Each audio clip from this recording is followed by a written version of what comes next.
I'm Bronwyn Morgan with ZO Air, and I am at AUVSI Xponential 2021 here in Atlanta.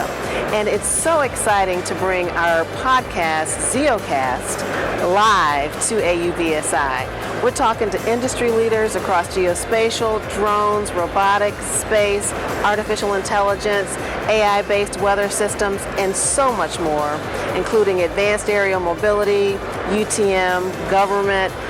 It doesn't stop. So look forward to you joining us and listening to our leaders talk about what's happening with unmanned systems, drones, and more. Don, Zoldi, one of my most favorite people on the planet. Well, one of my favorite people too, Bronwyn. Listen, this has been a really interesting Xponential this year, I think, for a lot of different reasons, but I'm glad we both made it down. You are clearly, an outspoken voice in this industry, and one that will need. What have been your thoughts on the show thus far? I've been having such a blast because, honestly, I started my business in October of 2019, and then shortly thereafter, right, COVID happened to the world. Right. And most of my colleagues, you included, right, I met for the first time in human form here. Absolutely. And so just being able to get back together and meet people has been amazing. But more amazing possibly is the tech that's out here. Mm-hmm. Did you see the spot robot running around? Yes. I got a video this morning, and what's so cool is it's unmanned aircraft, it's ground vehicles. There's even a shipbuilder here. So this idea that the future is multimodal, it's really represented here, and autonomy obviously is what's going to take us there. Yes, I think in future shows we're going to see more terrestrial-based autonomy companies coming, UAM companies, parking some of their vehicles, or AAM companies parking their vehicles here. So we'll be interested to see how all of this is going to start working together, because it will be a system that is in sync, because one will rely on the other to complete everything from last mile to passenger, point to point. So this is going to get very interesting. It's even more interesting than what it is. Yeah. And as someone who's watching this industry, advising this industry, and seeing it take shape, where do you think we're going to be in 5 years? 5 years. And then 10. Give me 5 and then 10. Oh boy, okay. In 5 years, I'm hoping the regulations will be largely settled, right? So, we got remote ID, operations over people, and at night this year, but still a lot of hanging chads, I'll call them, because, there were still policies that need to be written to effectuate tech that needs to be built to make it happen. What happened to network? Where's that going? Right. So that's all out there. We've got the Beyond Visual Line of Sight, advisory rulemaking committee happening now. Are we going to see a notice of public rulemaking in 2022? Fingers crossed. That would be amazing, so people don't have to keep getting waivers. So I feel, and I was just talking to somebody in the hallway, about maybe there's something coming out, big news about, unmanned traffic management soon, right? So as that settles, I think the next 5 years, that's going to be more in place. That's going to be really huge. I think the money's going to keep flowing in. I think we were just talking to Ray about that, Ray Adams from Ultra.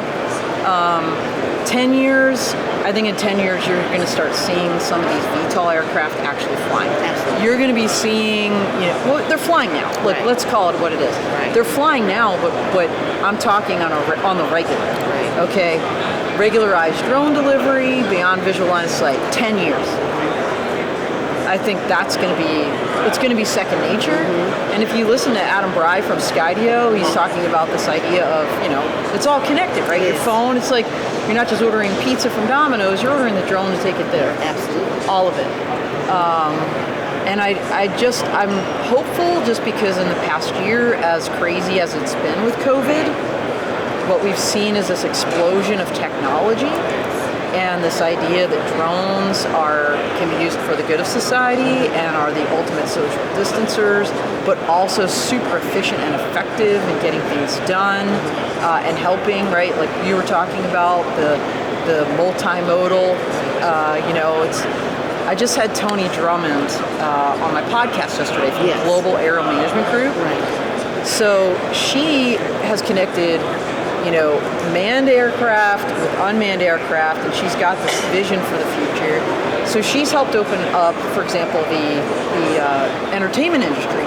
She is VIP service on a manned aircraft, and then they use the drones to disinfect the stadiums, also with by hand, and also, backpack kind of thing. Like whatever it takes to get it done.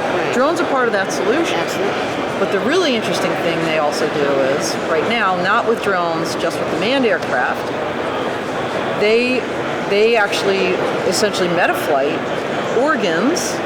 Okay, they don't put them on ice. There's a machine that keeps the heart pumping the whole way. Wow. No joke, right? Wow. How amazing would it be, instead of putting that thing then on ice to sit in a car or a ground vehicle to get to the hospital, sit in traffic. Absolutely. Fly it there. Absolutely. Drone right onto the roof of the hospital. Absolutely. So this is, again, This is all where of we're these going. things. This is where we're going.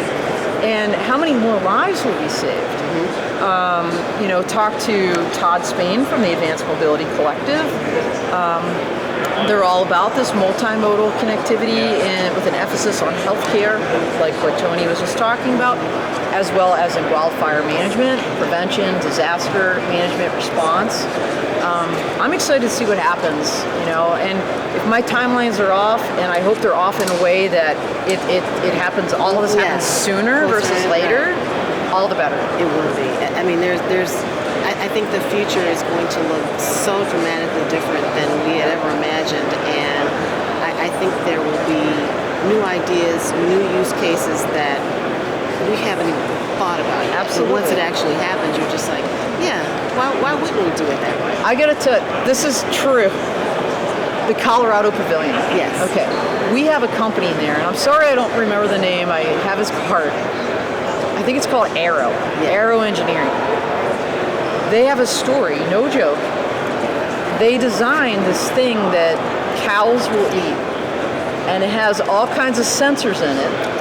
I know. For Cows. to Cows. manage. It tells you the nutrition they're getting. Really? Yes. And they use a drone to fly over the herd to get the information, and then, well, you know where it goes after, right? Right. But are you kidding me? That's amazing. Some high school kids came up with that project, Wow. and they made it happen. That's pretty Just amazing. think about that for a second. Yeah. Who would have thought of that? And it was kids, and you're exactly right. There's things we would never think about. The next generation's already thinking of them, and it's going to be amazing. It will be. Well, this is great. We're going to have you back so we can talk more. Thank you so much, Don.